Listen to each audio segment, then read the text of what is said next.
क्षमता असलेल्या विद्यार्थ्यांसाठी अध्यापन रणनीती. पहिल्यांदा आपण रणनीती म्हणजे काय आपण हे पाहू.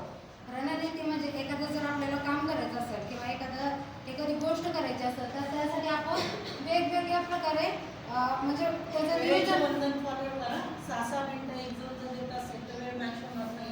वेगवेगळ्या प्रकारे त्याचं नियोजन करतो किंवा एक वेगवेगळ्या प्रकारची नीती आपण त्याचं नियोजन करतो, त्याला आपण रणनीती म्हणतो. त्याच्यामध्ये विविध क्षमता. आता विविध क्षमता म्हणजे काय करायचं आपण विविध क्षमता म्हणजे अशा काही पद्धती असतात जसं सोप्याकडून अवघडाकडे आणि गटकार्य किंवा व सहजीवन म्हणजे सहशिक्षण असतं आणि वेगवेगळ्या गतीचं शिक्षण असतं. आता सोप्याकडून अवघडाकडे शिकवताना जेव्हा आपण गणित शिकतो, जेव्हा आपण गणितामध्ये आपण नफा तोटा शिकतो तेव्हा आपल्याला बेरीज प्लस मायनस आपल्याला माहीत असायला पाहिजे. हे म्हणजे सोप्याकडून अवघडाकडे शिकणे.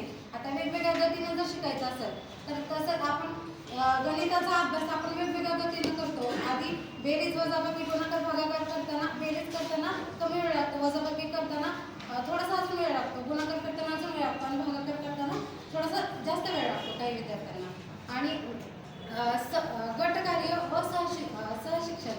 आता सहशिक्षण म्हणजे आपण जेव्हा आपण सगळे एकत्र बसून आता वेगवेगळ्या फॅकल्टीचे विद्यार्थी असतात, इथे सगळे वेगवेगळ्या फॅकल्टीचे विद्यार्थी आहेत तरी पण आपण एकत्र बसून इथं सहशिक्षण करतो, म्हणजे सहशिक्षण चालू आहे आपलं. आणि गटकार्य जेव्हा आपण विज्ञान शिकतो तेव्हा आपण गटकार्याने शिकतो किंवा आपण म्हणजे कधी आपण सहल पद्धतीने सुद्धा शिक्षण शिकू शकतो.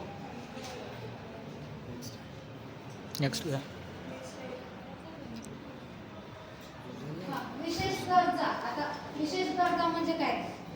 दृक व श्राव्य साधने. दृक म्हणजे जे आपण डोळ्याने पाहतो, श्राव्य म्हणजे जे ऐकतो.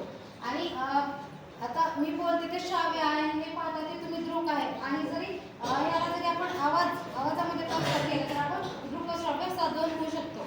आणि आता अधिक वेळ व सोपे मार्गदर्शन.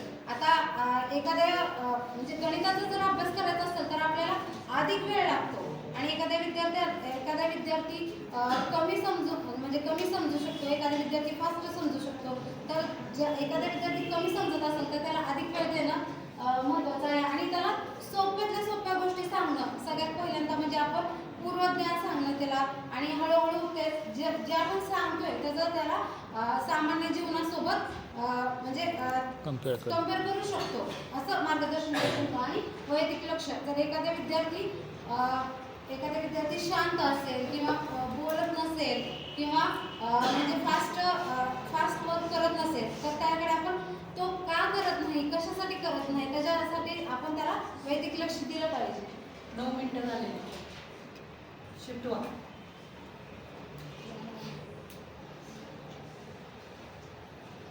विविध पार्श्वभूमी असलेल्या विद्यार्थ्यांसाठी